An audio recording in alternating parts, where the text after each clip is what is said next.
안녕하세요. 사연에 빠지다의 DJ 민영입니다.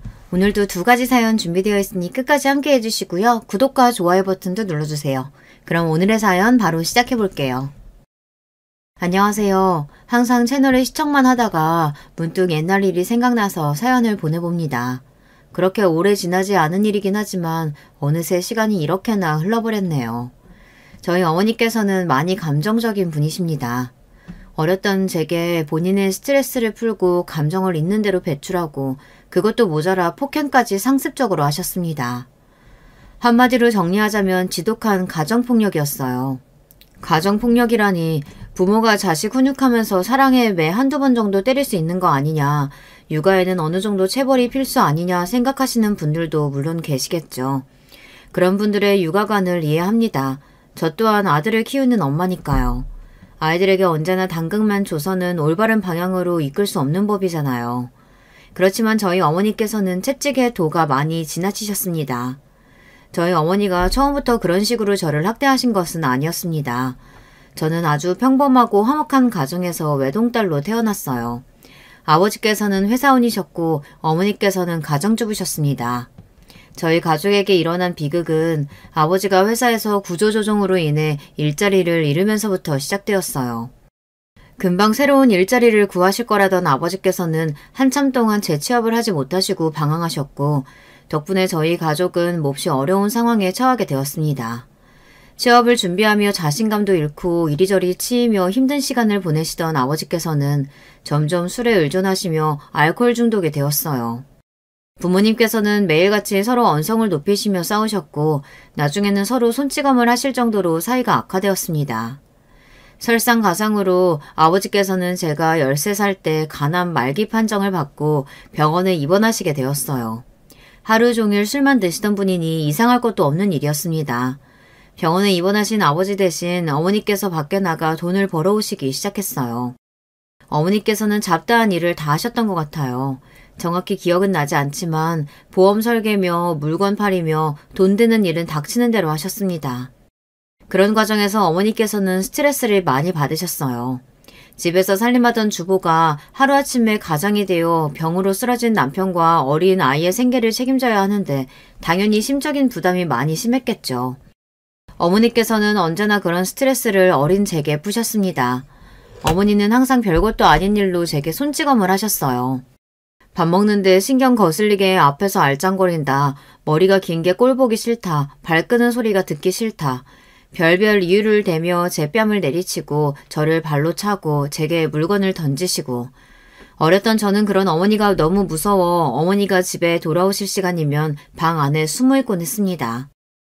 그럼 어머니는 또 부모가 밖에서 일하고 돌아왔는데 딸년이라는 년이 인사도 안 나온다며 방문을 벌컥 열고 들어와 저를 무자비하게 때리셨어요. 엉엉 울며 잘못했다고 빌어도 아무 소용이 없었습니다. 어머니께서는 조금만 거슬리는 일이 있으면 제 옷을 다 벗겨서 집 밖으로 쫓아내셨어요. 제가 대답을 큰 소리로 하지 않는다든지 쳐다보는 눈빛이 마음에 안 든다든지 온갖 말도 안 되는 이유였고 저는 언제나 어머니 눈치를 봐야만 했습니다. 실오라기 하나 걸치지 않은 채 대문 앞에서 쭈그려 앉아 어머니께서 문을 열어주기만을 기다렸어요. 혹시라도 옆집 사람이 오지 않을까, 계단에서 소리가 들릴 때마다 엘리베이터가 움직일 때마다 맨발로 비상구를 이리저리 뛰어다니며 피하곤 했습니다. 그때 당시의 감정이 아직도 생생히 기억나요. 어머니가 믿기보다는 너무 괴로웠던 것 같아요. 차라리 고아원에 가고 싶다고 생각했을 정도였으니까요. 어머니는 저에게 온갖 욕을 서슴지 않고 하셨습니다.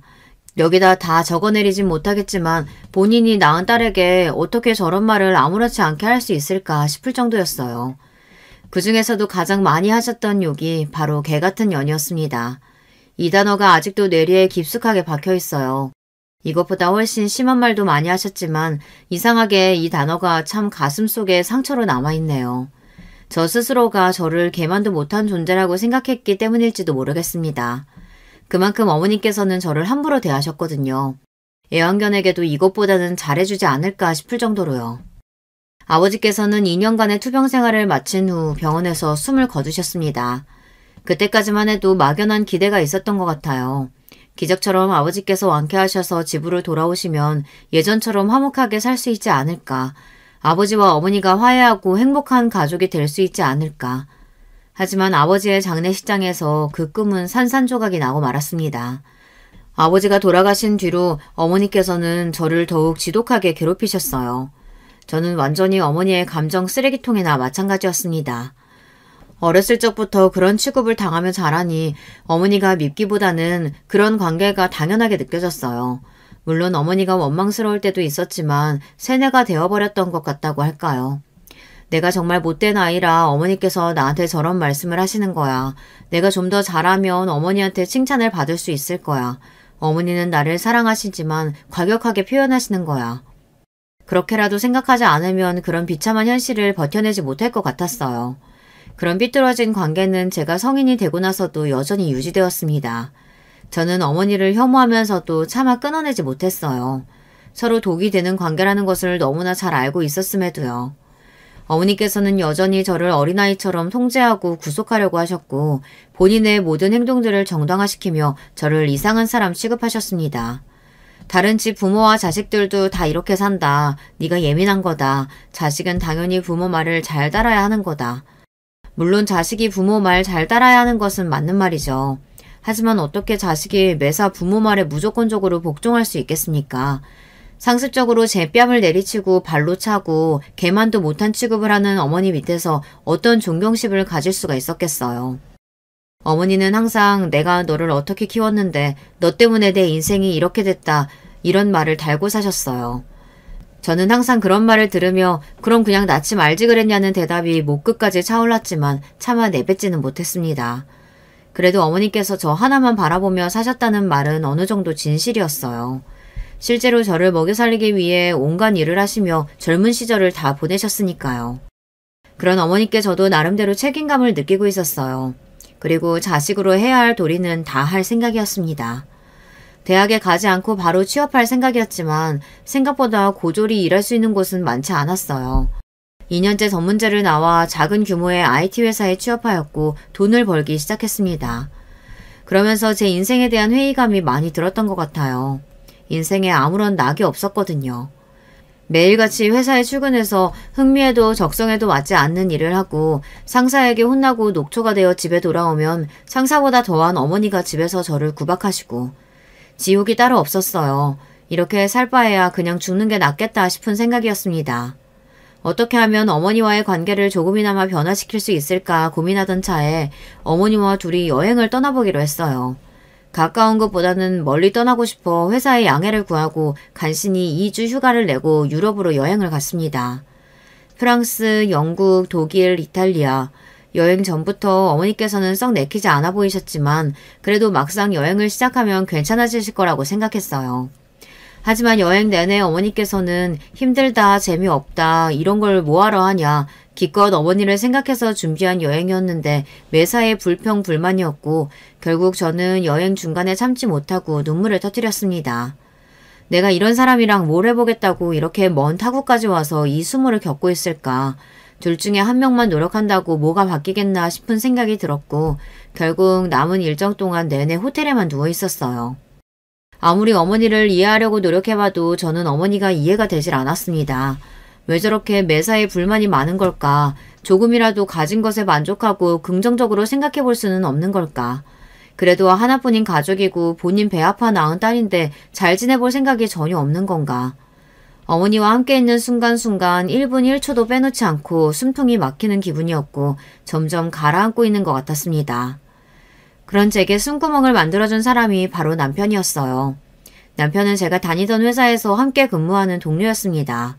어머니와의 여행을 준비하던 중 우연히 남편도 유럽으로 배낭여행을 다녀와 본 적이 있다는 사실을 알게 되어 이야기를 나누게 됐어요. 남편은 평소에 말수가 워낙 적고 존재감이 거의 없는 사람이었습니다. 학창시절 반에서 항상 책만 읽던 책벌레처럼요. 이전에는 서로 간단한 인사만 나눴을 뿐 한 번도 말을 섞어본 적이 없었습니다.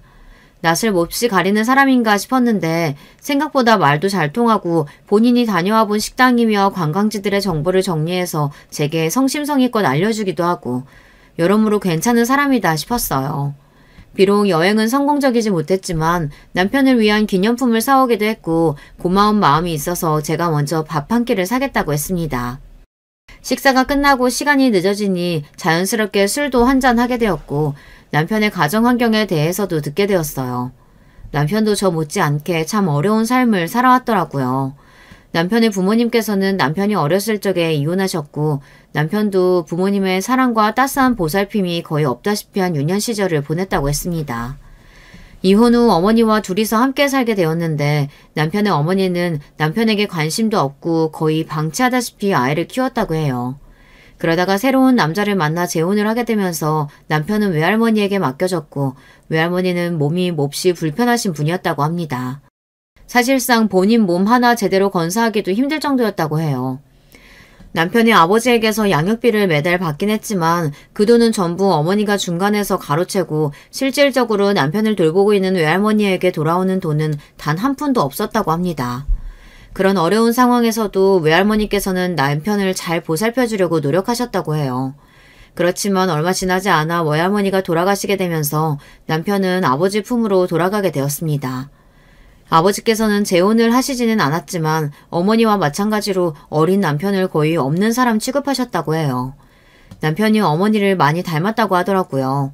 남편을 보면 어머니가 생각난다며 자주 짜증을 내셨다고 합니다. 본인 인생은 이렇게 만들어 놓고 그 여자는 다른 남자랑 결혼해서 히히덕거리며 잘 산다니 말도 안 된다. 넌 내 인생의 저주나 다름없다. 너 같은 건 태어나지 말았어야 했다. 아버지께서는 술을 마시고 돌아와 어린 남편에게 험악한 말들을 쏟아내셨고 그런 환경에서 자랐으니 당연히 자신감도 없고 매사에 소심한 성격이 되었다고 해요. 학창시절 내내 제대로 된 친구 하나 사귀지 못했던 남편에게 유일한 친구는 바로 컴퓨터였습니다. 집에 아주 낡고 오래된 컴퓨터가 하나 있었는데 남편은 학교가 끝나면 바로 컴퓨터 앞으로 달려가 온라인 채팅으로 친구도 사귀고 웹서핑을 하며 인터넷을 탐험하는 것이 유일한 즐거움이었다고 해요. 그래서 자연스럽게 컴퓨터가 좋아졌고 결국 IT 회사에까지 취업하게 된 것이었습니다. 남편은 컴퓨터 채팅이나 게임으로 만난 사람들과는 문제없이 소통했지만 현실 세상에서 진짜 사람들과 면대면으로 소통하는 것에는 어려움을 겪었다고 해요. 유럽으로 여행을 떠났던 것도 그런 본인의 모습을 바꾸기 위해서 큰맘 먹고 도전했던 것이라고 하더라고요. 매사에 너무 자신감이 없고 낯선 사람들 앞에서는 기가 죽는 본인의 모습을 바꾸고 싶었다고 합니다. 그 여행을 계기로 어느 정도 낯가림이 사라지긴 했지만 여전히 타인을 대할 때는 불편함이 있었는데 신기하게 저와 이야기할 때는 마음이 편하다고 했어요. 그렇게 저와 남편은 점점 더 가까워졌습니다. 둘 다 부모에게 사랑받지 못하고 자란 사람들이었으니 공통점이 참 많았어요. 남편은 취업한 후로 아버지와 거의 연락을 끊고 살고 있었습니다. 아버지께서는 몇 년 전에 재혼을 하셨는데 새로운 부인에게도 남편보다 2살 어린 아들이 있다고 했어요. 사실상 한두 번 만나서 밥 먹어본 것이 끝이었고 가족보다는 남남 같은 사이라고 했습니다. 그쪽 식구들도 남편에게 특별한 일이 없으면 연락을 하지 않는다고 했고요. 남편도 먼저 연락할 생각이 없다고 했습니다.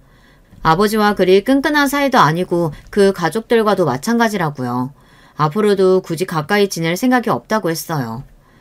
저는 그때까지도 어머니와 한 집에 같이 살고 있었는데 그런 남편이 안쓰러우면서도 한편으로는 참 부러웠습니다. 아직까지 어머니 그늘 밑에서 살고 있는 저와는 다르게 남편은 그래도 부모에게서 벗어나 독립을 한 것 같아 보였거든요. 저는 당연하게도 제가 평생 어머니를 모시고 살아야 한다고 생각했어요. 결혼 같은 거는 꿈에서나 가능한 일이었기에 남편에게 호감이 생겼음에도 쉽사리 다가갈 수 없었습니다. 남편은 그런 제 마음을 눈치챈 건지 제게 먼저 진지한 만남을 제안했어요.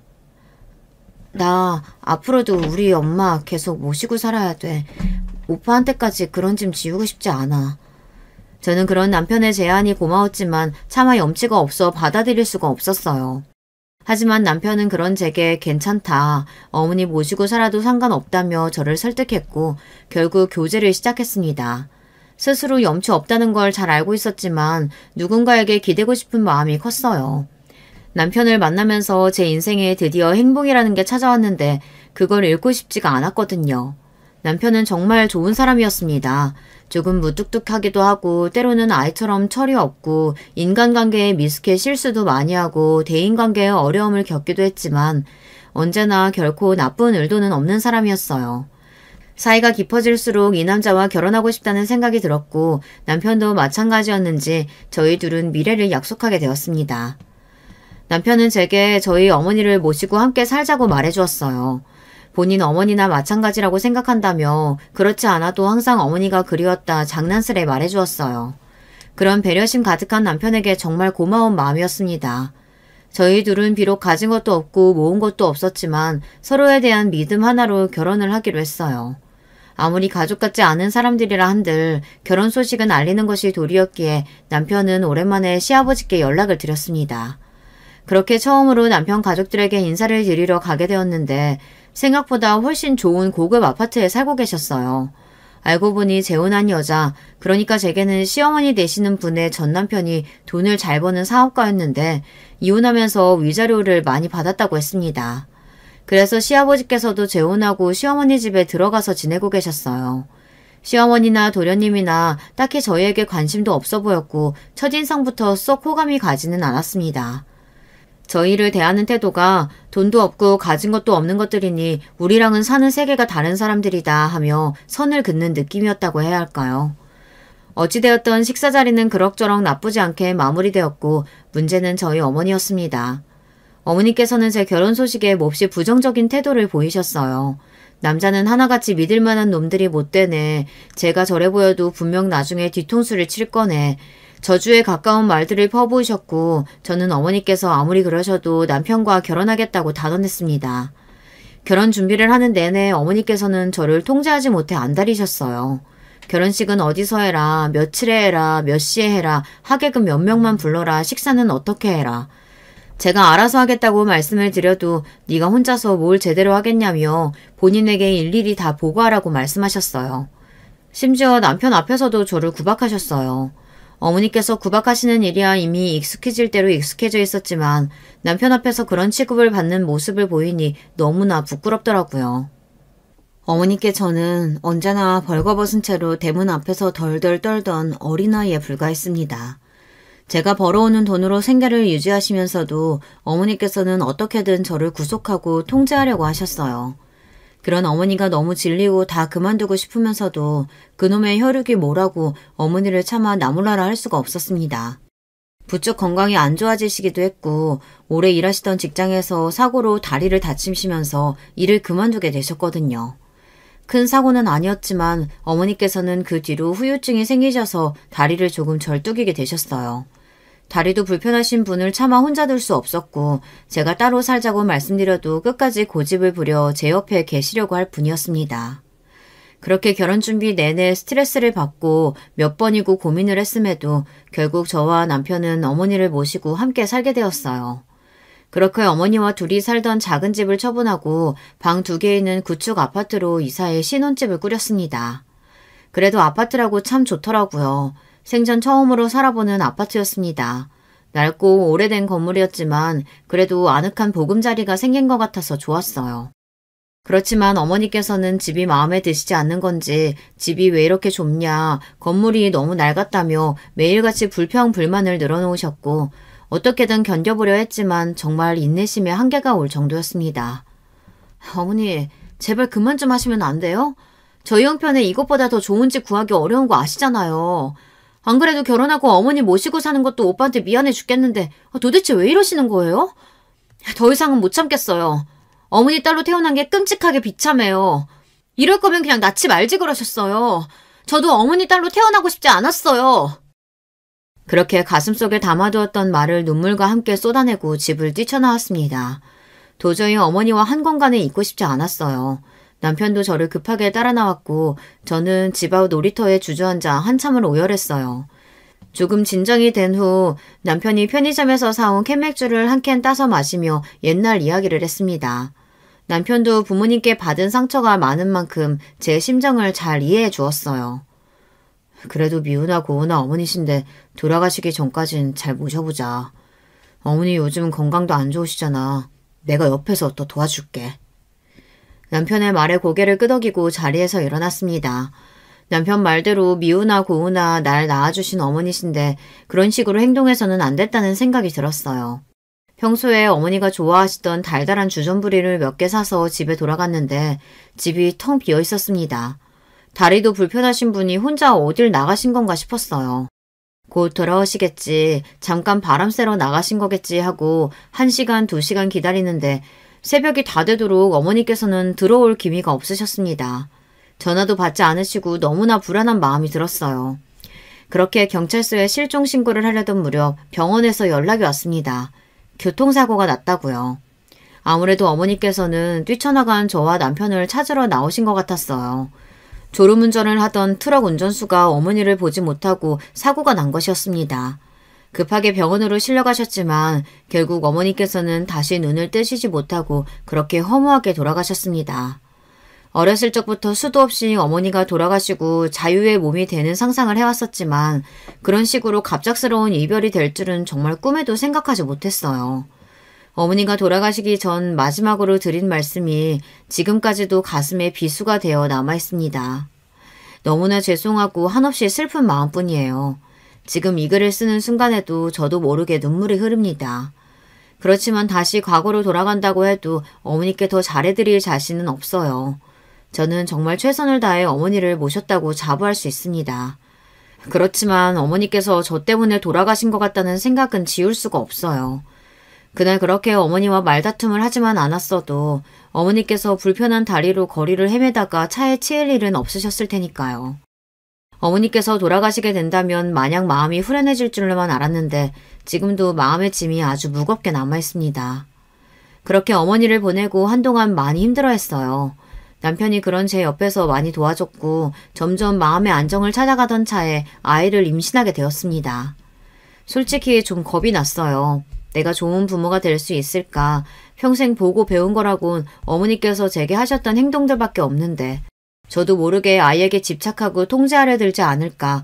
뱃속에 아이를 품고 있으니 어머니 생각이 많이 났습니다. 어머니도 날 이렇게 10달 동안 품고 계셨겠지. 그동안 무슨 생각을 하셨을까. 그래서 저는 산모 수첩을 쓰기 시작했어요. 매일매일 생각을 기록하고 아이가 태어나면 좋은 엄마가 되어야지 생각하면서요. 저희 아이의 태명은 선물이었어요. 임신한 사실을 알게 된 날이 제 생일이었거든요. 어머니가 돌아가시고 힘든 시간을 보내던 제게 선물같이 찾아와준 아이라서 선물이라고 부르기로 했습니다. 선물이는 별 문제 없이 잘 자랐어요. 입덧이 지독하게 심하긴 했지만요. 임신 중기가 되자 좀 줄어들긴 했지만 그래도 임신 기간 내내 입맛이 없고 잘 먹지를 못했습니다. 남들은 임신하면 다들 살이 찐다던데 저는 거의 못 먹어서 살이 빠질 정도였습니다. 입에서 신물이 나와 뭐든 너무 먹기 힘들었는데요. 선물이를 생각해서 억지로 꾸역꾸역 먹었던 기억이 나요. 30주가 접어들 무렵 어느 날 밤 배가 사르르 아프면서 자궁이 수축하는 게 느껴졌습니다. 배 뭉침이 많이 심했고 곧 괜찮아질 줄 알았는데 뭉침이 잦아들질 않아 결국 퇴근한 남편과 함께 병원을 찾았어요. 병원에서는 주수에 비해 수축이 너무 심하다며 수축 억제제를 맞으면서 하루 이틀 경과를 지켜봐야 한다고 했습니다. 수축 억제제를 맞으니 숨도 차고 손도 덜덜 떨릴 정도로 부작용이 심했습니다. 그렇지만 그런 와중에 가장 걱정되는 것은 선물이었습니다. 내가 뭘 잘못했나, 이러다 선물이가 잘못되면 어떡하지, 속이 안 좋아도 밥 좀 제대로 챙겨 먹을걸. 그동안의 제 행동이 하나하나 전부 다 걱정되었어요. 남편은 그런 제게 제 잘못이 아니라며 위로해줬지만 약을 계속 맞는데도 수축은 줄어들 기미가 보이지 않았고 매일 밤 눈물로 지새웠습니다. 내가 좋은 엄마 자격이 없어서 이렇게 어려움을 겪는 건가 싶었어요. 수축은 계속해서 잦아들지 않았고 결국 하루 이틀 지켜본다던 입원은 일주일이 넘어갔습니다. 입원 내내 제가 할 수 있는 것은 누워서 핸드폰을 들여다보는 일밖에 없었어요. 핸드폰으로 하루 종일 자궁 수축과 조기 출산에 대해 찾아보고 불안한 마음으로 지내다가도 엄마가 불안하면 아이도 불안할 거다. 선물이를 생각해서 애써 긍정적으로 생각하려 노력하기도 하고 그러면서 어머니 생각이 참 많이 났습니다. 어머니께서도 저를 뱃속에 품으셨을 때 참 고생을 많이 하셨었다고 했거든요. 만약 어머니가 살아계셨으면 지금 날 보고 어떤 말을 해주셨을까. 아마 걱정보다도 나 때는 너보다 더했다 핀잔을 주셨겠지만 그래도 그 순간만큼은 어머니가 참 보고 싶었던 것 같아요. 매일매일 링거를 맞고 있으니 화장실 가기도 불편하고 불러오는 배에 거동도 힘들고 팔은 주삿바늘로 완전히 벌집이 되었습니다. 병원에서 지내던 것이 한 달이 넘어가고 매일매일 선물이를 생각하며 울었어요. 그렇게 버티고 버텨 37주에 선물이를 낳았습니다. 선물이는 태어나자마자 폐에 조금 문제가 있어 기계로 들어갔고 그 소식에 아이를 낳고도 많이 울었어요. 제가 못난 엄마라 선물이가 아픈 것처럼 느껴졌습니다. 그래도 다행히 아이는 큰 문제 없이 회복했고 무럭무럭 자랐습니다. 그렇지만 아이가 두 돌이 되어갈 무렵부터 조금씩 이상한 증세가 보이기 시작했어요. 선물이는 평범한 아이들처럼 말도 잘 하지 못했고 주변 환경에 크게 반응이 없었어요. 처음에는 발달이 느리다고만 생각했는데 아무래도 문제가 있는 것 같았습니다. 결국 센터에 데려가 상담을 받았고 알고 보니 그동안 선물이가 보였던 모든 증상들이 다 자폐의 전형적인 특성이었어요. 검사 결과 역시나 선물이는 자폐아였습니다. 하늘이 무너지는 기분이었어요. 제가 전생에 무슨 죄를 지었길래 이런 벌을 주시나 싶었습니다. 아이가 세 돌이 될 때까지 제대로 할 줄 아는 말이라고는 엄마 배고파 내 거야 아주 간단한 것들 뿐이었고 기본적인 의사소통조차 되질 않았어요. 바로 옆에서 아이를 불러도 아무런 대답이 없고 밤에는 잠에 들지 않고 아무 이유 없이 벽에 머리를 박고 굴러다니고 정말 너무 힘들었습니다. 아이의 자폐 증상이 더 심해지자 다니던 유치원에서는 더 이상 선물이를 돌봐주기 힘들다고 말했어요. 결국 저는 육아휴직을 했습니다. 하루 종일 말도 안 통하는 아이를 데리고 안간힘을 쓰자니 정말 매일매일이 지옥 같았어요. 내 속으로 나은애지만 가끔은 정말 너무 미웠습니다. 너무 힘드니 남편한테도 화를 많이 냈어요. 그런 일이 반복되니 남편도 점점 지쳐갔어요. 우리 둘은 점점 자주 싸우게 되었고 서로에게 네 탓이니 내 탓이니 하며 언성을 높였습니다. 사실 그 누구의 잘못도 아니었지만 너무나 막막한 현실에 부딪히니 그렇게 될 수밖에 없더라고요. 시댁 식구들도 아이가 자폐라는 소식에 다들 제 탓부터 했습니다. 뱃속에 있을 때 검사 같은 거 안 해봤냐느니, 아기가 어렸을 때 잘못 돌봐서 그런 거 아니냐느니, 애초부터 유전자에 문제가 있는 거 아니냐느니, 그런 거 아니다. 누구의 잘못도 아니다. 아무리 말해도 어떻게든 저와 남편에게 잘못이 있다고 몰아가고 저희 부부를 비난했어요. 그쯤 도련님의 결혼식이 있었는데 시댁 식구들은 결혼식에 선물이를 데려오지 말라고 했습니다. 처음 그 이야기를 듣고 너무 화가 났어요. 얘가 뭐 결혼식 가서 난리를 치는 것도 아니고 혹시나 울거나 소리를 지르면 데리고 나가면 되지 않냐. 얘 어디 맡길 데도 없는데 그럼 그냥 오지 말라는 소리 아니냐 따지고 들자. 시어머니께서는 그냥 평범한 애도 아니고 자폐아인데 와서 난리칠지 안 칠지 어떻게 아냐. 소리 지르고 뛰어다닐 텐데 네가 제대로 보살필 수 있겠냐. 동네 창피하게 데려올 생각하지 말아라. 그냥 나중에 따로 가족들끼리 인사나 하자 제 말을 끊어버리셨고 결국 도련님의 결혼식에는 남편만 참석하게 되었습니다. 너무 억울하고 슬펐어요. 그렇지 않아도 시댁 식구들과 그닥 가까운 사이도 아니었는데 그날 이후로 마음의 벽이 더욱 두꺼워졌습니다. 동서는 부잣집 딸의 교육도 잘 받은 엘리트라고 했어요. 무슨 복지재단 같은 걸 운영한다는데 그때까지만 해도 정확히 무슨 일을 하는지 잘 몰랐습니다. 얼마 안 가 저녁 식사 자리에 초대를 받아 가게 되었는데 알고 보니 동서는 장애인을 위한 사업을 하는 재단을 운영하고 있다고 했어요. 동서 아버지가 작은 기업의 사장인데 그 기업에서 운영하는 자선재단이었습니다. 장애인을 위한 재단을 운영한다는 사람이 자기 결혼식에 자폐와 시조카가 부끄럽다고 못 오게 한다니 이게 무슨 어불성설인가 싶었어요. 어쩜 사람이 그렇게 모순적일 수가 있나 싶었죠. 선물이를 키우면서 참 세상에는 아픈 아이들이 많고 복지 시스템이 열악하구나 싶었습니다. 일주일에 3-4번씩 애 데리고 수업을 받으러 다니고 그마저도 수업 찾기가 쉽지 않았어요.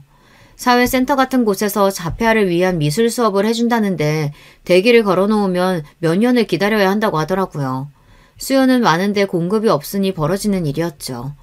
처음엔 1년, 2년만 하고 선물이가 괜찮아지면 복직해야지 했던 것이 3년, 4년이 되고 내가 더 노력하면 내가 더 아이를 잘 보면 상태가 좋아지겠지 생각하고 버텼건만 참 마음처럼 안 되는 날도 있더라고요. 정말 너무 죽고 싶고 다 포기하고 싶을 때도 많았어요. 그러다 정말 운이 좋게도 선물이같이 자폐아들을 모아놓고 가르치는 유치원에 들어갈 수 있는 기회가 생겼어요. 조금 숨통이 트이는 기분이었습니다. 유치원에 들어가면서 가장 크게 바랬던 것은 선물이가 앉아있어야 할 땐 앉아있고 본인의 이름을 부르면 돌아보고 잠시라도 무언가에 집중하고 배울 수 있는 아주 기본적인 것들이라도 할 수 있게 되었으면 좋겠다는 바람이었어요. 자폐아 유치원에는 저 같은 처지의 엄마들이 많았습니다. 저는 모든 자폐아 엄마들이 저처럼 현실에 찌들어 하루하루 힘들게 살아갈 거라고 생각했는데 그렇지가 않았어요. 다들 너무 활기차고 열심히 살아가고 있었습니다. 자폐아 유치원에 다니면서 정말 많은 것이 달라졌어요. 내 인생은 밑바닥이고 너무 힘들고 매일매일 죽고 싶다는 생각만 하며 살았는데 자폐아 유치원에서 비슷한 처지의 엄마들을 만나 평범한 주부들처럼 함께 쇼핑도 가고 카페에서 수다도 떨고 육아 정보도 공유하고 사람 사는 것처럼 살 수 있게 되었어요. 물론 힘든 일도 있었습니다. 자폐아 유치원이다 보니 수업이 잘 진행되지 않는 날도 많고 사고가 나기도 하고 아이들끼리 자주 다투기도 했어요.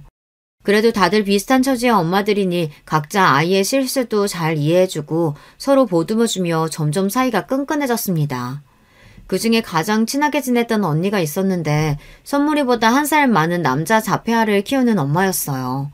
저와 2살 터울이었고 사는 곳도 가까워서 가장 자주 만나고 속에 있는 얘기도 많이 터놓고 지냈습니다. 언니는 아이가 자폐아인 걸 알고 난 후로 남편과 많이 싸웠고 결국 합의점을 찾지 못해 이혼을 했다고 했어요. 실제로 자폐 부모 중에는 이혼한 사람들이 많아요. 저와 남편도 한때는 정말 갈라서 자고 진지하게 이야기한 적도 있었습니다. 자폐아를 키우다 보면 은근히 돈이 많이 들어가요. 각종 프로그램도 프로그램이고 자폐아 유치원도 보통 유치원보단 원비가 훨씬 비쌌습니다. 물론 시설에 따라 다르겠지만요. 보통 부모들 중 한 명이 완전히 하루 종일 붙어서 아이를 보살피다 보니 외벌이 가정인 경우가 많은데 혼자서 버는데 아이에게 들어가는 돈은 평범한 아이보다 훨씬 많으니 다들 그렇게 형편이 넉넉할 수가 없었어요. 언니는 그나마 우리 중에 형편이 제일 나았지만 전 남편이 잘나가는 변호사라 영육비를 많이 받는다고 했어요. 그래서 종종 저희 부부에게 돈도 빌려주고 간간히 밥도 사주고 했어요. 다들 하루 벌어 하루 먹고 살기도 빡빡한 사람들이었기에 서로서로 돕는다는 게 이런 거구나 느꼈습니다. 서로 어려운 처지에 있으니 더욱 끈끈하게 느껴졌어요. 든든한 동료들이 생긴 기분이었습니다. 그러던 어느 날이었어요. 그날은 센터에서 미술 수업을 봤는데 그날따라 선물이가 말도 너무 안 듣고 난리를 쳐서 온몸에 물감을 뒤집어 쓴 채로 지친 몸을 이끌고 집에 돌아왔는데요. 웬일로 남편이 먼저 집에 와 있었어요. 남편은 집에 돌아온 저를 바로 얼싸안고 빙글빙글 돌았습니다. 도대체 왜 그러냐 물어보니 남편은 이제 우리 벼락부자가 됐다고 소리를 쳤어요. 그래서 도대체 그게 무슨 말이냐, 복권이라도 당첨됐냐 물어보니 혹시 비트코인이라고 들어봤냐고 물어보더라고요. 네, 여러분이 아시는 그 비트코인이요. 요즘에야 하도 유명해져서 모르는 사람이 없다고 하지만 당시만 해도 아무도 아는 사람이 없었습니다.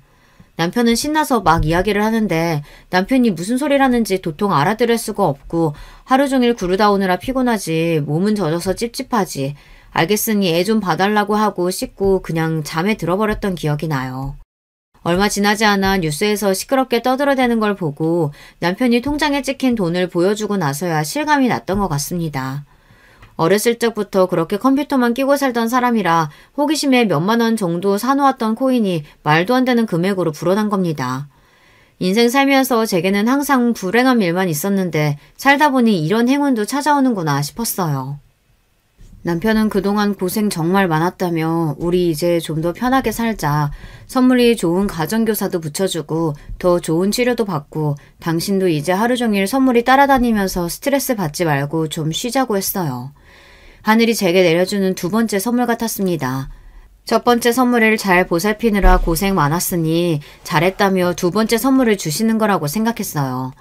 남편은 아이처럼 신나서 어디로 이사갈까 무슨 차를 살까 고민하기 시작했고 저도 비싸서 쳐다도 못 봤던 교육시설이나 가정교사들을 알아보기 시작했습니다. 유치원을 그만둔다고 하니 다들 무슨 일 있냐면서 걱정을 했어요. 솔직히 얘기해봤자 좋을 일 없을 것 같아 유치원 사람들에게는 그냥 멀리 이사가게 되었다고 둘러대었습니다. 아무리 동료같이 끈끈하게 지내던 사이라고 해도 굳이 말하고 다닐 필요는 없다고 생각했어요. 그래도 가장 친하게 지내던 언니한테는 말하고 싶어 밥 한 번 먹자 제가 사겠다 얘기했어요. 언니는 형편도 어려우면서 뭘 사냐며 자기가 사주겠다고 했지만 제가 아니라고 비싼 걸로 말하라고 언니 먹고 싶은 걸로 대접하겠다고 했어요. 그렇게 식사 자리에서 그동안의 이야기를 다 털어놓고 언니에게 빌렸던 돈에 이자까지 넣어서 한 번에 갚았습니다. 그동안 신세 너무 많이 졌다. 다른 사람들은 몰라도 언니한테는 이야기해야 될 것 같아서 말한 건데 다른 사람들에게는 말하지 않아줬으면 한다 부탁하니 언니 표정이 묘하더라고요. 한 일주일쯤 뒤에 유치원에 마지막으로 받을 서류가 있어 오랜만에 들렀는데 엄마들이 전부 저를 보고 수근수근대고 있었어요. 무슨 일인가 싶었는데 서류를 건네주던 유치원 교사가 제게 어머니 더 좋은 곳으로 옮기신다면서요? 개인 교사도 붙이시고 좋으시겠어요. 이제 선물이 앞으로 더 좋아질 일만 남았네요. 하고 이야기를 꺼내는 겁니다. 너무 놀라서 어떻게 아셨냐 물어보니 소문이 쫙 났다며 그 언니가 동네방네 제 이야기를 떠벌리고 다녔다고 했어요. 너무나 충격적인 얘기에 바로 언니에게 전화를 걸어 내가 비밀로 해달라고 부탁하지 않았냐, 어떻게 이럴 수 있냐, 왜 그랬냐 따지고 들었고 언니는 아주 냉랭한 목소리로 답했어요. 너야말로 어떻게 그럴 수가 있어? 우리 그동안 동료처럼 끈끈한 사이 아니었어? 돈 좀 생겼다고 그렇게 바로 애 데리고 나가는 게 맞니? 넌 남은 애들 불쌍하지도 않아? 돈이 생기면 다니던 유치원에 투자를 해주거나 가족처럼 지내던 애들을 위해 써줄 생각을 해야지. 네 아들만 좋은 시설에서 좋은 교육 받으면 다니? 난 지금까지 우리가 그 정도 사이라고 생각 안 했어. 돈 좀 많아졌다고 그렇게 홀랑 도망가는 사람 친구도 아니라고 생각해. 그러니 앞으로 연락할 필요 없어. 여기 다른 엄마들도 다 나랑 똑같은 생각이니까 너 혼자 잘 먹고 잘 살아라. 말문이 턱 막히고 뭐라고 설명할 수 없는 기분이었어요. 그렇게 한마디 제대로 답조차 못하고 전화를 끊었는데 집에 돌아오는 내내 마음이 너무나 복잡했어요. 내가 정말 이기적인 건가? 언니 말처럼 끈끈하게 동료처럼 지내던 사람들이었는데 한편으로는 죄책감이 느껴지기도 하고 한편으로는 내가 그렇게 큰 잘못을 했나?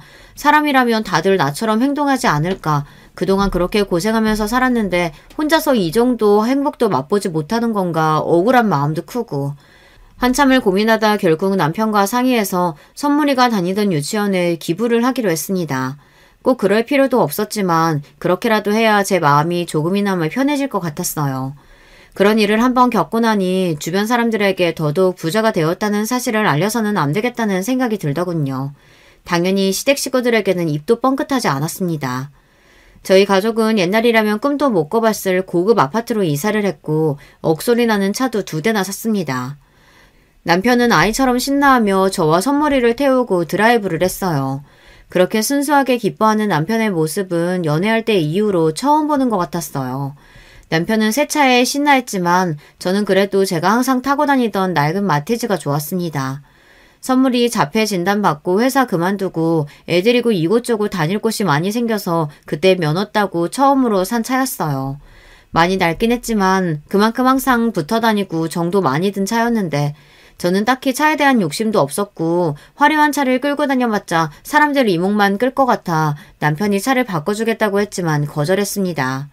돈이 다가 아니라지만 돈이 있으니까 참 좋긴 했어요. 1대1로 교육해주는 전문 학교도 보낼 수 있었고 몇 년을 대기해서 들어갔던 미술 수업도 돈만 내면 언제든지 바로바로 받을 수가 있었습니다. 제가 피땀 흘려 24시간 붙어 다니며 선물이를 보살필 때보다 전문가들의 손에서 훨씬 안정적이고 좋아 보이니 조금 씁쓸하기는 했어요. 그렇지만 그만큼 저에게도 자유시간이 생겼고 정말 오랜만에 숨 쉴 틈이 생겼습니다. 여유가 생기니 남편과 사이도 더 좋아졌어요. 셋이서 여행도 가고 신혼으로 돌아간 것 같았어요. 제가 하루 종일 붙어서 애를 보지 않으니 애한테도 더 관대해지고 세상이 참 아름답게만 보였습니다. 시간이 조금 지나자 남편은 시댁 식구들에게 모든 것을 말하고 싶은 눈치였지만 저는 조금만 더 지켜보자며 남편을 설득했어요. 그러던 와중에 시아버지의 생신날이 되었고 오랜만에 고급 식당에서 다 함께 저녁 식사를 하게 되었습니다. 썩 내키진 않았지만 거절할 명목도 없었기에 그래도 선물을 사들고 갔어요. 남편은 이번 기회에 전부 이야기하자며 롤스로이스를 타고 가 자랑하고 싶어하는 눈치였습니다. 남자는 다 커도 영원한 애라더니 참 저렇게 철이 없구나 싶었어요. 오빠 마음은 알겠는데 일단 오늘은 내 차 끌고 가자 설득했고 결국 마티즈를 타고 고급 한정식집으로 향했습니다. 식당에 먼저 도착해서 동서 부부를 기다리고 있었는데 갑자기 동서에게서 전화가 왔어요. 주차장으로 좀 나와보라는 말에 무슨 일인가 싶어서 나갔더니 동서가 주차를 하다 옆에 세워져 있던 제 마티즈를 박은 것이었습니다. 아니, 이 고급 식당에 격떨어지게 왜 마티즈가 서있나 했더니 형님네 차였어요? 참나, 이런 똥차를 도대체 왜 끌고 나와서 여기 세워둬요, 쪽팔리게. 고급 식당 주차장에는 고급차만 있으란 법이 있어? 내가 주차를 이상하게 한 것도 아니고 왜 멀쩡히 세워둔 차 동서가 박아놓고 적반하장이야. 말싸움을 하던 와중 선물이가 동서차가 신기했는지 차 앞으로 다가갔어요. 동서는 구형 벤츠를 몰고 다녔는데 앞에 달린 장식이 신기했던 모양이에요. 선물이가 동서차에 손을 대는 순간 동서가 질색하며 선물이의 손을 쳐냈습니다. 이 글을 다시 쓰는 지금도 다시 생각하니 정말 몸이 떨릴 정도로 화가 나네요. 마치 더러운 것이라도 닿았다는 양 난리 부르스를 떨면서 소리를 지르는데 너무나 황당했어요. 재수없게 어딜 만지냐며 아무리 장애인이라도 교육을 잘 시켰어야지 하여간 이래서 장애인들이 싫다고 질색에 팔색을 하는데 너무나 화가 나더라고요. 동서, 말 조심해. 그것 좀 만졌다고 그게 그렇게 큰 문제야? 내가 몰라. 틀린 말 한 것도 아니잖아요. 계좌나 보내요. 수리비 줄 테니까. 뭐 똥차니까 한 50 정도면 충분하죠? 돈 같은 거 필요 없으니까 선물이한테 제대로 사과해. 내가 왜요? 돈 준다니까? 그렇게 실랑이가 벌어졌고 결국 식사도 제대로 못하고 자리가 마무리됐어요. 집에 돌아오는 길 내내 기분이 너무 안 좋더라고요. 잠도 안 오고 너무 화나고 억울해서 도저히 이대로는 안 되겠다 싶었습니다. 다음날 블랙박스에 찍힌 영상을 USB에 백업해서 동서가 일한다는 복지재단을 찾아갔어요. 이번에는 마티즈가 아닌 롤스로이스를 타고요. 주차장을 보니 어제 그 벤츠가 떡하니 서 있길래 시원하게 박아버리고 동서에게 전화를 했어요. 동서는 설마 돈 더 달라고 전화한 거냐 전화를 받자마자 속을 긁는 소리를 하더라고요. 돈은 필요 없고 주차장에 나와보라고 하니 무슨 일이냐며 불이 나게 뛰어나왔어요. 아니 형님 이게 무슨 일이에요? 동서가 하도 똥차라고 뭐라고 해서 차 하나 새로 뽑았어. 아직 차가 익숙지가 않아서 그런가 동서 차를 박아버렸네. 그러게 왜 이런 싸구려 차를 이렇게 떡하니 세워뒀어. 이거 수리비 얼마지? 뭐 싸구려니까 한 1,000만 원이면 되나? 형님 미쳤어요? 그거 형님 차 맞아요? 그 차가 얼마짜린데 그런 차를 형님 같은 사람이. 말 조심해. 돈 가졌다고 다 너처럼 어떻게든 티내면서 사는 거 아니야. 이딴 벤츠 같은 싸구려 차 끌고 다니면서 큰 소리 내는 꼴 우습지 않아? 어제 일 제대로 사과해. 우리 아들한테 막말한 거. 제가 언제 막말을 했다 그래요? 다 맞는 말 했잖아요. 그럼 지금 사람들 다 보는 앞에서 어제 했던 그 말 그대로 해보던지. 못하겠지? 동서도 그게 잘못됐다는 걸 아니까. 아니야? 어제 동서가 했던 말 전부 블랙박스에 찍혔어. 내가 그동안 괜히 엮이기 싫어서 참고 있었는데 아무리 그래도 장애인 자선단체 운영한다는 사람이 그런 태도가 말이 되니? 영상 여기저기 올려서 망신살 제대로 뻗치기 전에 지금 사과해. 동서 아버지 회사 이름 걸고 운영하는 재단 아니야? 결국 동서는 제 말에 한참 망설이다 고개를 푹 숙이고 죄송하다 사과했고 선물이에게도 제대로 사과하게 만들었어요. 물론 선물이는 해맑게 웃으며 제대로 상황을 이해하지 못하는 것 같았지만 상관없었습니다. 제 속이 너무나 뻥 뚫리는 기분이었으니까요. 그렇게 속 시원한 마음으로 집에 돌아오니 동서가 시부모님께 이야기를 전한 건지 어떻게 된 일이냐며 전화기에 불이 나게 연락이 왔습니다. 더 이상은 숨길 수도 없었기에 남편한테 그냥 사실대로 다 말하라고 했어요. 모든 사실을 전하니 예상했던 대로 시부모님의 태도가 갑자기 몹시 사근사근해지더라고요. 어떻게 해서든 뭐라도 얻어먹으려고 하는 심보가 딱 보였습니다. 남편은 전화기를 뺏어들어 지금껏 제대로 된 가족으로 취급해주지도 않았으면서 이제 와서 왜 이러시냐. 앞으로도 그냥 지금처럼 있으나마나한 사이로 지내자. 굳이 자주 연락하지 말아달라 불편하다는 말을 남기고 끊어버렸어요. 그 이후로 계속 연락이 왔지만 칼같이 쳐내고 이전처럼 딱 할 도리만 했습니다. 명절이나 생일 등에 찾아뵙고 인사드리고 적당히 용돈 드리고요. 처음에는 그래도 뭐라도 떨어질까 사근사근하게 굴던 사람들이 저희가 아무것도 주지 않겠다 던언을 하니 이제는 전처럼 대면대면합니다. 동서도 그날 이후로 저희와 마주치는 걸 꺼리고 있고요. 지금은 시간이 꽤 흘러서 그때의 감정이 많이 무뎌지기도 했고 선물이도 상태가 많이 좋아졌어요. 시원하게 복수해버리고 싶은 마음은 조금 있었지만 지금은 그냥 더 이상 그 사람들과 엮이고 싶지 않은 마음이 큽니다. 선물이 엄마로 살기만 해도 바쁘거든요. 남편에게는 항상 고맙고 미안한 마음입니다.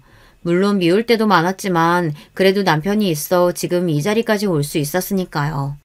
앞으로도 인생은 어떻게 흘러갈지 모르는 법인데 부디 우리 가족 모두에게 큰일 없이 평탄하게 여생을 살아갈 수 있길 바래요. 마지막으로 이 글을 빌어 선물이에게 짧게 편지를 쓰고 싶습니다. 우리 선물이 부족한 엄마 만나서 그동안 정말 고생 많이 했어. 선물이를 미워할 때도 많았고 원망할 때도 많았지만 한 가지 절대 변하지 않는 사실은 엄마는 선물이를 너무나 사랑한다는 사실이야. 앞으로도 영원한 네 편이 되어 엄마가 눈 감는 날까지 널 지켜줄게. 하늘에서 내려온 우리 선물, 앞으로도 행복하게 건강하게만 지내자. 엄마가 많이 사랑해. 여러분, 두 번째 사연 시작하기 전에 좋아요, 구독 꼭 눌러주실 거죠? 그럼 두 번째 사연 바로 시작합니다. 안녕하세요. 저는 경기도 성남에 거주하고 있는 40대 부록 나이의 여자예요. 사람 나이가 40 정도 되면 이제 유혹에 흔들리지 않게 된다 해서 부록이라고 칭한다고 하는데 과연 저는 그 호칭에 걸맞은 사람일까 싶어서 스스로도 궁금해지네요. 확실히 20대, 30대의 적보다 세상을 바라보고 생각하는 자세가 달라진 것 같긴 합니다. 인생 선배님들이 많이 계실 것 같은 사연에 빠지다 채널에 저의 옛 이야기를 꺼내놓자니 영 민망하긴 한데요. 모쪼록 좋게 봐주시면 고맙겠습니다. 먼저 밝히는 점은 제가 입양아 출신이라는 거예요. 저는 4살 되던 해에 보육원에 버려졌어요. 그래서일까요? 한간에 미운 4살이라는 표현이 있잖아요. 아이 키우다 보면 4살 때가 투정이 심해서 부모 입장에서 힘들다는 거죠. 그런데 저는 그 표현을 들을 때마다 심장이 철렁 내려앉습니다. 제가 다름 아닌 4살 나이에 버림을 받아서 그런 것 같아요. 친부모님 얼굴은 솔직히 기억이 없어요. 그래서 남은 추억 역시 없고요. 하지만 버림받았다는 좌절감만은 그 어린 나이에도 뚜렷하게 있었네요. 그리고 제가 7살 되던 해에 새로운 부모님을 만났습니다. 저는 제 친정 엄마께서 저에게 따스한 미소로 손을 내밀어 주셨던 그날을 절대 잊을 수 없어요. 미니야, 아줌마 저번에도 몇 번 봤지? 아줌마 여기 올 때마다 우리 미니 주려고 예쁜 인형도 사오고 맛있는 과자도 사오고 그랬었는데. 네, 알아요. 지난번에 초콜릿도 주셨잖아요. 그리고 저 아줌마 누군지 알아요? 어머, 그래? 선생님이나 아니면 원장님께 들어서 아는 거려나? 우리 미니가 아는 나는 누군지 궁금하네. 아줌마는 부자예요. 엄청 좋은 차 타고 다닌다고. 그래서 아줌마가 오면 원장님이 웃고 있는 거라고 언니 오빠들이 얘기하는 거 다 들었어요. 엄마께선 재밌다는 듯 웃으시더니 제 머리를 쓰다듬어 주셨고 이내 제게 손을 내미셨습니다. 저는 그 손을 붙잡고 보육원 뒷길을 함께 산책했었는데요. 어린 마음에도 설레고 떨렸습니다. 제 나이 7살의 봄이었죠. 그리고 그해 단풍이 서서히 물들기 시작하던 가을에 저는 입양됐죠. 제게 친절하셨던, 보육원에 종종 들러 직접 봉사활동도 하셨던 그 부자 아줌마는 제 엄마가 되셨어요. 모두가 저를 부러워했어요. 입양되어 보육원을 떠나던 날 저는 난생 처음으로 태어나길 잘했다는 생각을 했네요. 성민이로 살아왔던 제가 박민이가 되어서 초등학교에 들어갔습니다. 부자라고 알려진 그대로 집안은 꽤 부유했죠. 이런 부잣집에 제가 들어가서 딸로 살아도 되는 걸까 싶은 고민이 그 어린 나이에 계속 들었을 정도였어요. 믿어지지 않았죠. 앞으로 네가 살 집이고 넌 우리 집 식구야. 그 사실만 명심하면서 살면 돼. 알았지, 우리 막내딸? 네, 감사합니다, 엄마. 엄마는 웃으면 인상이 환해지는 분이셨고 무표정하게 계실 땐 왠지 모를 카리스마가 은은하게 풍기는 분이셨어요.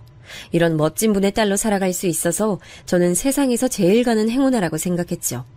아빠는 살갑거나 다정한 분은 아니셨지만 저를 딸로 여겨주셨고요. 제 위로는 언니와 오빠가 있었는데 둘 다 저를 괴롭히거나 텃세를 부리는 것 하나 없이 처음부터 친절했던 것으로 기억합니다. 그런 잡음을 내기엔 언니와 오빠가 저와 나이 터울이 크기도 했죠. 저를 늦은 나이에 입양하신 게 아니라 친정엄마께서는 언니와 오빠를 일찍 낳으신 경우였어요. 엄마가 21살일 때 언니를 낳으셨으니까요. 제가 중학교 입학을 앞두고 있었을 때 관련된 이야기를 해주신 적이 있었죠. 그때 한창 대학생활 하던 중이었는데 덜컥 뱃속에 생명이 들어섰으니 집안이 뒤집어졌고 난 소중한 생명을 포기할 수 없어서 다른 걸 포기하기로 했어. 대학도 휴학계 냈고 유학 가기로 돼 있던 건 없던 일이 돼버렸지. 엄마, 너무 젊고 어릴 때였는데 아쉽거나 후회되진 않았어요? 아쉽지 않았다면 거짓말이겠지. 하지만 후회는 안 했어. 내가 우리 미니를 내 딸 삼기로 결심하고서 한 번도 후회하지 않았듯이. 나는 내 자식들이 가장 우선이고 중요해. 외갓집이 지역 유지로 꼽힐 만큼 탄탄한 집안이었고 특히 엄마께서 어렸을 때부터 영특하셔서 집안의 기대가 컸다네요. 그래서 엄마께서는 이른 나이에 혼전 임신이라는 변수만 안 겪으셨어도 아마 다른 걸 물려받고 다르게 사셨을 뿐이에요. 하지만 상황이 그렇게 되면서 집안에서 미운털 벗긴 신세가 되셨고 거의 육아에만 집중하며 사셨죠. 보육원 봉사를 직접 다니신 것만 봐도 알 수 있듯 아이들을 워낙 좋아하고 아량이 넓으신 분이라 사람 안 쓰고 손수 언니와 오빠를 즐겁게 키우셨다고 해요. 친정 부모님은 8살 차이의 부부셨는데요. 조금은 형편이 어려운 집안에서 나고 자란 아빠께선 대학을 나오시고 취직하신 이후에도 가족들에게 생활비를 대주고 빚을 갚아주고 이러느라 시달리셨대요. 그러셨던 분이 엄마와 결혼하시게 되면서 특수장비의 외판을 제작하는 공장을 맡아 운영하게 되셨습니다. 원래 엄마의 사촌오빠 되시는 분께서 집안 자금으로 시작하셨던 거래요. 성공적으로 안착이 되자 다른 걸로 옮겨가게 되셨고 친정아빠에게 넘겨주신 거였죠. 대단한 수익이 나는 건 아니었지만 집안에 원체 돈이 있는 편이니까 여유롭게 굴러갔어요. 언니는 대학을 미국으로 갔는데 아예 거기서 눌러 살게 됐고요. 오빠는 원래 평범하게 경영학 공부를 하며 취미로 사진 찍으러 다니던 사람이었는데 집안 상황이 급변하면서 지인들이 있는 일본으로 건너가 그곳에서 음식도 배우고 식당에서 일도 하고 돈 받고 사진 찍으러 다니면서 그렇게 살았습니다. 급변한 집안의 사정은 불행하게도 이어진 부도였습니다. 불행은 한꺼번에 파도처럼 밀려온다더니 딱 그랬어요. 제가 고등학교 재학 중이었는데 집에는 드라마에서나 봤던 빨간 딱지가 덕지덕지 붙었고요. 돈 내놓으라고 소리 지르는 빚쟁이들이 집 앞에 늘 죽치고 있었습니다. 저는 그때 뭣도 모르던 때였으니까 현금 운용이 불안하게 돌아가더니 이럴 줄 알았다는 등 전부 다 알거지가 돼서 길바닥에 나앉게 됐다는 등 이런 이야기들이 처음엔 와닿지 않았어요. 하지만 친정엄마께서 처음으로 아빠를 향해 소리 지르는 모습을 보고 나서 집안에 닥친 비극이 피부로 느껴졌습니다. 당신이 제대로 하는 게 뭐야? 애초에 내가 그걸 맡아서 했으면 이렇게까지 오지도 않았어. 오히려 집안 위기를 타파할 열쇠를 내가 가지고 있었겠지. 근데 무능한 당신이 그 일을 맡아서 해서 모든 게 망쳐진 거야, 알아? 그럼 처음부터 나한테 그 일을 안 맡겼으면 됐잖아. 여자는 중책을 단독으로 맡아서 할 수 없다고 보수적으로 나왔던 건 바로 네 집안 사람들이잖아. 그래놓고 왜 이제 와서 내 탓을 하고 자빠졌어? 뭐? 네 집안 사람들?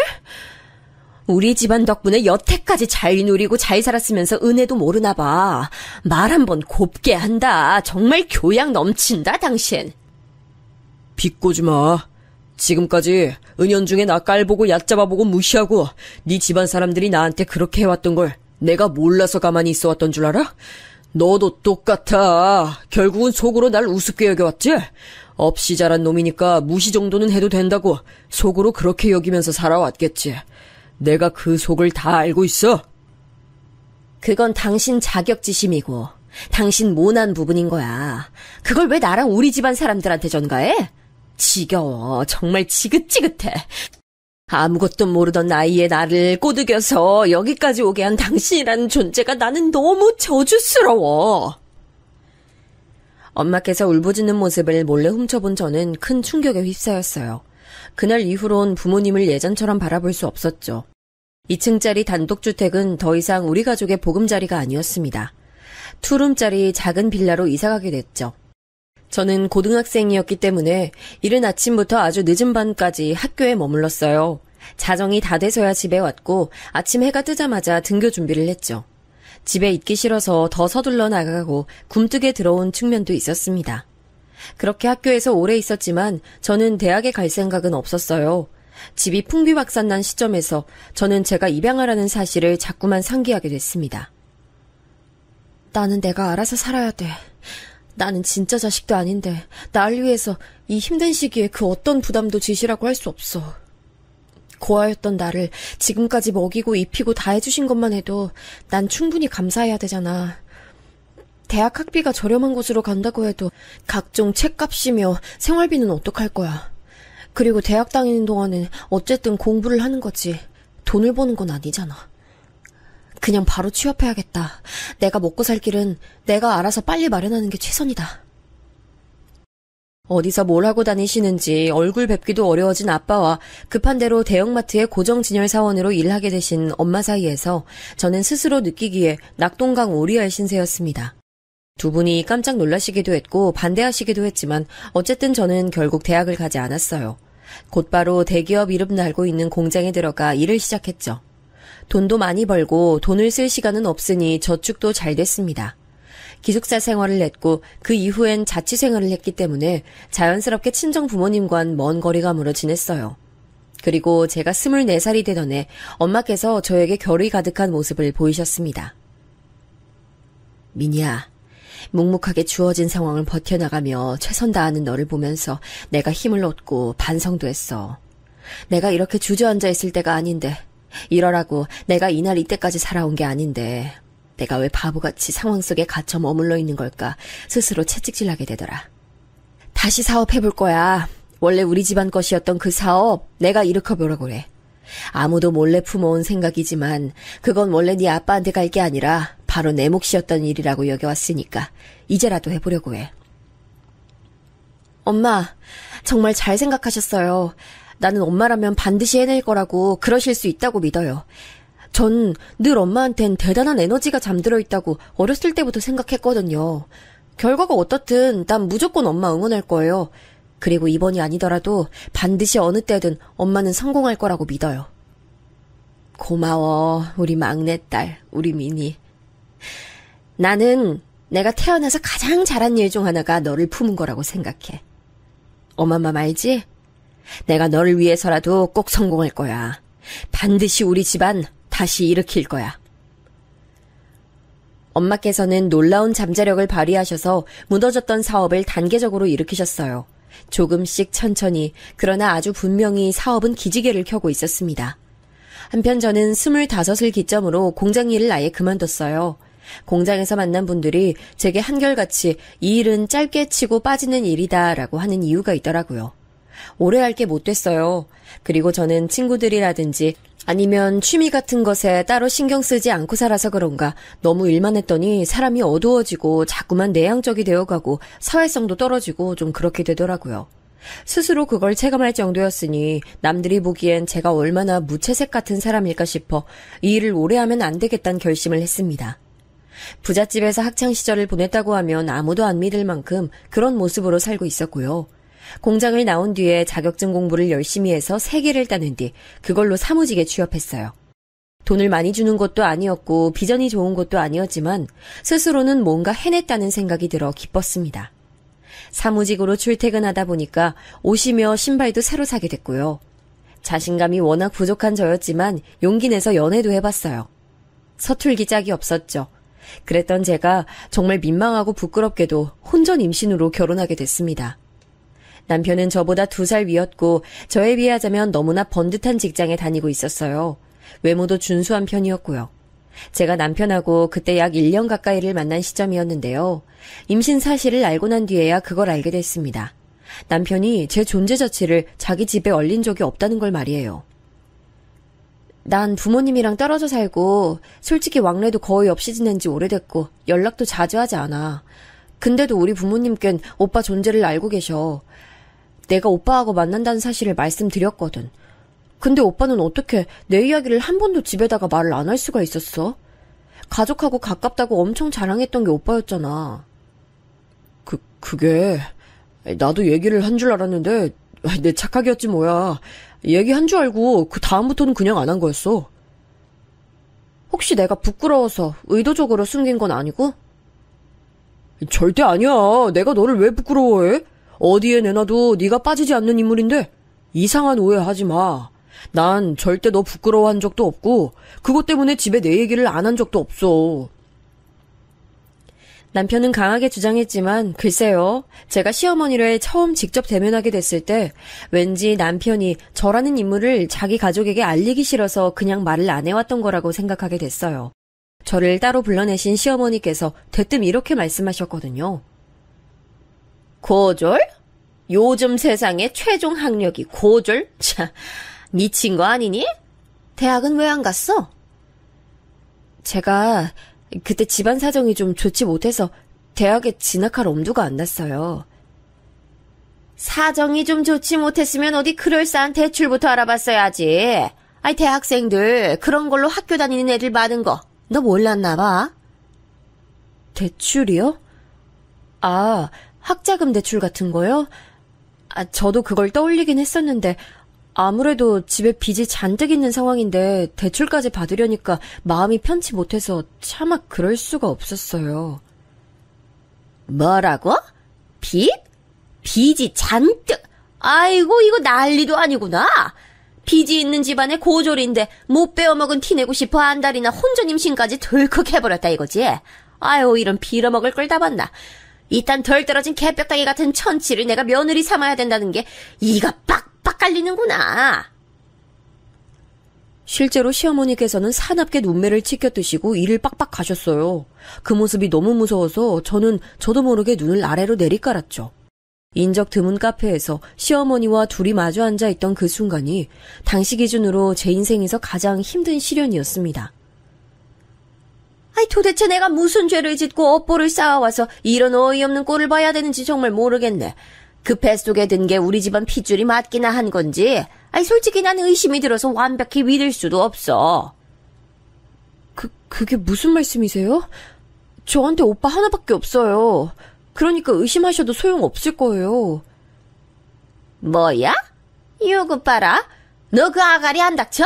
어디서 눈을 땡그랗게 뜨고 그딴 맹랑한 발언을 짓거려? 그리고 너, 우리 아들이 어제 그러던데 너 원래 고아였다며? 그 말씀을 하셨을 때 제 심장이 바닥까지 떨어졌다가 간신히 올라온 듯한 느낌이었어요. 너무 당혹스러웠습니다. 제가 임신을 할 정도였으니 남편하고 당연히 깊은 사이가 되어 있었는데 그러면서 저는 제 출생에 관한 얘기도 해준 바가 있었어요.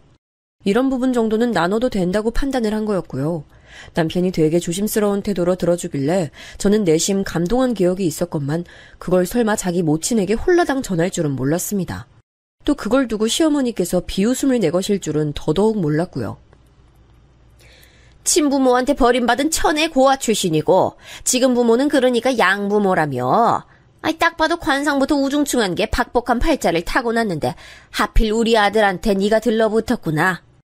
일반적인 방법으론 도저히 안 될 거니까 계획적으로 임신까지 해서 지금 결혼하려는 거고. 양큼하고 천박한 것. 하늘에 맹세하고 말씀드리는데 절대 계획적인 임신 아니에요. 임신 사실 알고 놀라서 저는 그 자리에서 울음부터 터졌었고 막막함과 두려움에 휩싸인 그런 저를 달래서 결혼 얘기까지 먼저 꺼낸 건 오빠였어요. 저는 그저 사실을 말씀드리고자 했을 뿐인데 시어머니께서는 주먹으로 당신의 가슴을 퍽퍽 치시며 통탄하셨습니다. 저 같은 덜 떨어진 것을 며느리로 드리는 게 너무 슬프고 원통하다는 중얼거림을 늘어놓으시며 눈물까지 글썽이셨죠. 그럼에도 저는 어쨌거나 남편하고 결혼했습니다. 뱃속에 들어온 귀한 생명을 책임져야 한다는 결심이 바탕이었고요. 시아버지께선 무척 공사다망하신 분이셨는데 제가 임신했다고 하니까 대수롭지 않게 그럼 결혼을 하는 게 마땅하지라는 식으로 당연하게 반응하셨다고 남편 통해 들었어요. 확실하진 않은데 아마도 바쁘니까 결혼식은 빨리빨리라는 의견도 내셨다는 것 같았습니다. 시어머니만 환장하는 상황이었던 것 같네요. 이 시기 엄마께서는 새로 숨결을 불어넣은 사업을 진행하시느라 눈코 뜰 새 없이 바쁘셨어요. 사이가 소원해진 채로 수년을 보내셨던 아빠와도 어느 정도 화해를 하셔서 함께 일을 하기 시작하셨고요. 이런 기분 좋은 변화와 행보에 제가 제동을 걸고 싶지 않았던 것 같아요. 시댁에서 전적으로 맡아서 결혼을 진행할 의사를 보인 만큼 굳이 친정 부모님께 상황 설명 다 드려가며 도움까지 요청하고 싶진 않았습니다. 결혼을 전제로 만나던 남자친구 사이에서 아기가 생겼고 시댁의 전폭적인 지원을 받아 결혼하게 됐다는 것 정도로만 두 분께 말씀드렸어요. 내 손 맞잡아오던 그 작디 작은 고사리 손 모양이 아직도 눈에 소연연하고 그 감각이 아직 내 손에 남아있는 것 같은데 세월이 이렇게 흘러서 네가 시집을 가고 또 벌써 하나의 엄마가 될 준비를 하고 있다니 사람 인생 흘러가는 속도가 정말 무서울 정도네. 아유, 나 왜 이렇게 눈물이 날 것 같은지. 엄마, 너무 속상해하고 아쉬워 마세요. 난 시집가도 하나의 엄마가 돼도 앞으로 영원히 엄마 딸일 거예요. 엄마가 나를 딸로 여겨주시는 한은 계속 그럴 거예요. 민희야, 너는 내가 가슴으로 내 자식으로 품기로 결심했던 그날부터 쭉 내 딸이었어. 그건 앞으로도 절대 변하지 않을 테니까 우리는 서로가 죽는 순간까지 모녀지간인 거야. 알지? 엄마하고 이런저런 대화를 나눴는데 이상하게 보육원 시절로 돌아가 7살의 제가 되어 친정엄마와 대화를 나누는 것만 같은 착각이 들어 기분이 정말 이상했죠. 저는 아직 제대로 된 어른도 되지 못했건만 벌써 뱃속에 한 생명을 품고 있다는 게 벅차고 감당이 안 돼서 그런 기분을 느꼈습니다. 결혼하고 나서 과연 어떤 일상이 펼쳐질지, 아이를 낳고 엄마가 되면 또 어떻게 달라질지 예상할 수 없어 두렵기도 했지만 한편으론 설레기도 했었는데요. 제게 펼쳐진 건 가시밭길이었습니다. 저는 그 고졸이라는 편협한 단어에 갇혀 있어야 됐어요. 시어머니께서는 주변의 시선, 평판 이런 것들에 굉장히 민감하신 분이었고 인맥관리도 철저히 하시는 분이셨는데요. 그런데 바로 고졸인 저 때문에 도저히 주변에 면이 안 선다는 게 큰 걸림돌이었나 보더라고요. 이런 빌어먹을 걸 다 봤나? 네가 우리 집안에 들어온 이후로 내가 당초에 어딜 가서 떳떳하게 얼굴을 들고 있질 못해.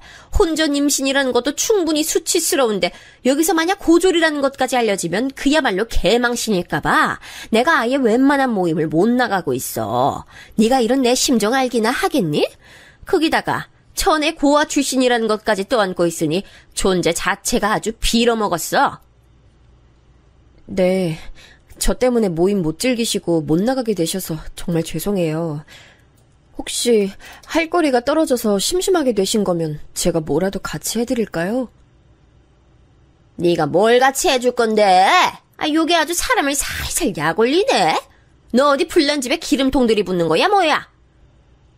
아니, 저는 그냥 일도 그만둔 참인데 어머님께서도 마침 시간이 꽤 남으시는 것 같으니까 동병상련끼리 함께 시간 보내면서 친목 다지면 좋지 않으려나 하는 생각이 들어 그냥 말씀드린 것뿐이에요. 기분 상하셨다면 죄송해요. 기분이야 당연히 상했고 말고.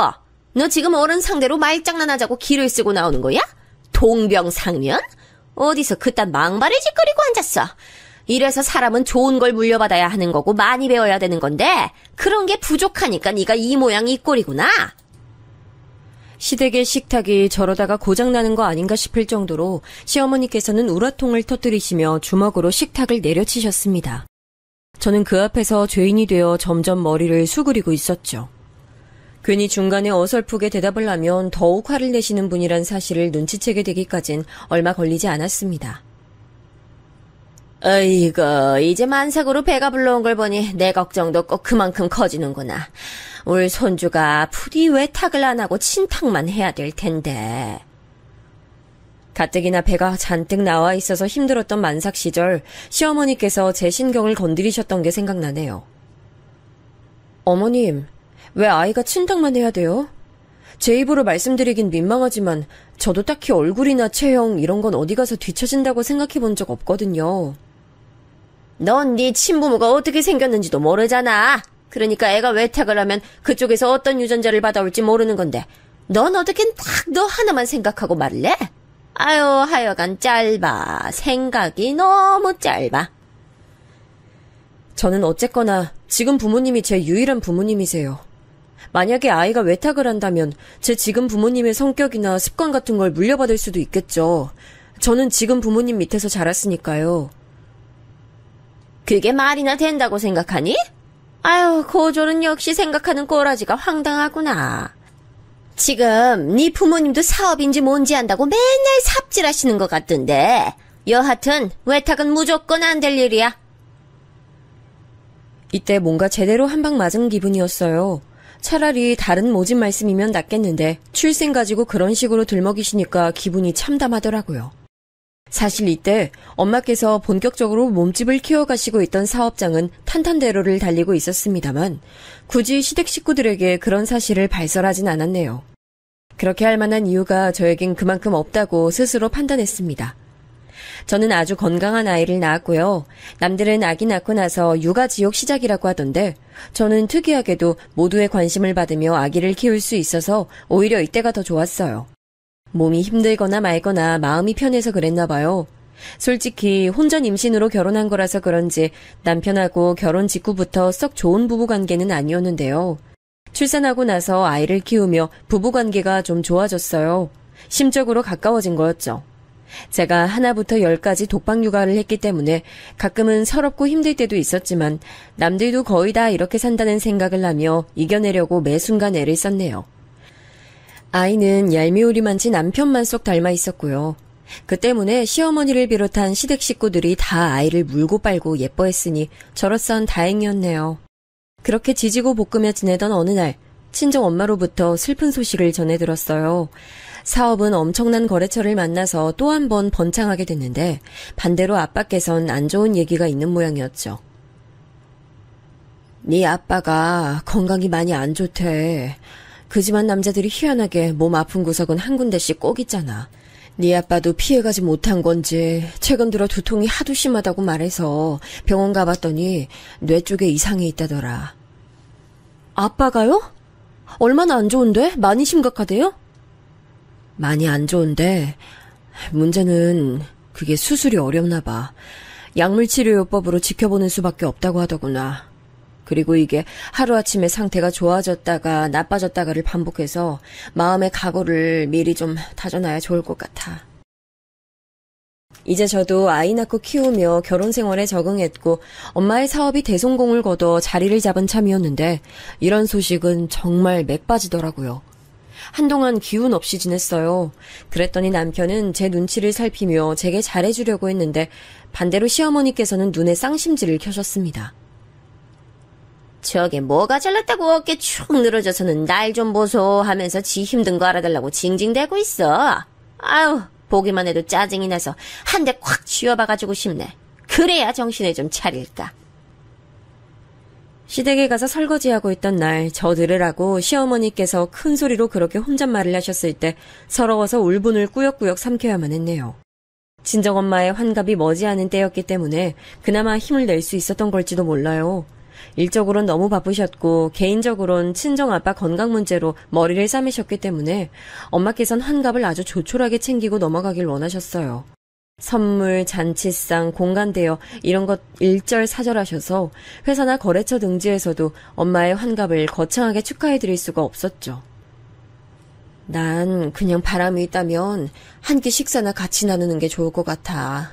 우리 딸, 사위, 손주 이렇게만 있어도 난 그걸로 최고야. 엄마, 그럼 제가 식당 한번 알아볼게요. 엄마 잘 드시는 메뉴로 정하면 되죠? 그런데 입에 당기는 음식이 없다 그러셔서 코스 요리를 생각했던 건 백지화됐고요. 단품으로 고기나 간단히 드시고 싶어 하시기에 한우를 떠올렸어요. 강남에 있는 품질 좋은 한우만 취급하기로 유명한 식당을 예약했죠. 그런데 워낙 유명하고 인기 좋은 곳이라 그런지 따로 룸 예약하는 건 자리가 다 차버려 홀에서 가장 여유로운 사이드 자리를 대신 받았습니다. 저 어머님, 다음 주가 저희 엄마 환갑되는 때예요. 그래? 그러셔? 환갑이라고 뭐 잔치라도 여신다고 하시디? 아, 그런 건 원래 자식들이 열어주는 거지? 네가 뭐 기획이라도 했어? 딱히 그런 건 아니고요. 식사나 한 끼 같이 할까 해요. 혹시 어머님도 생각 있으세요? 나보고 그 식사 자리에 낄 생각이 있냐고 묻는 거야, 설마? 아유, 안 됐지만 내가 다음 주엔 선약이 쫙 있어서 안 될 것 같다. 대단한 환갑 미리 축하드린다고 내 인사말이나 네가 전해.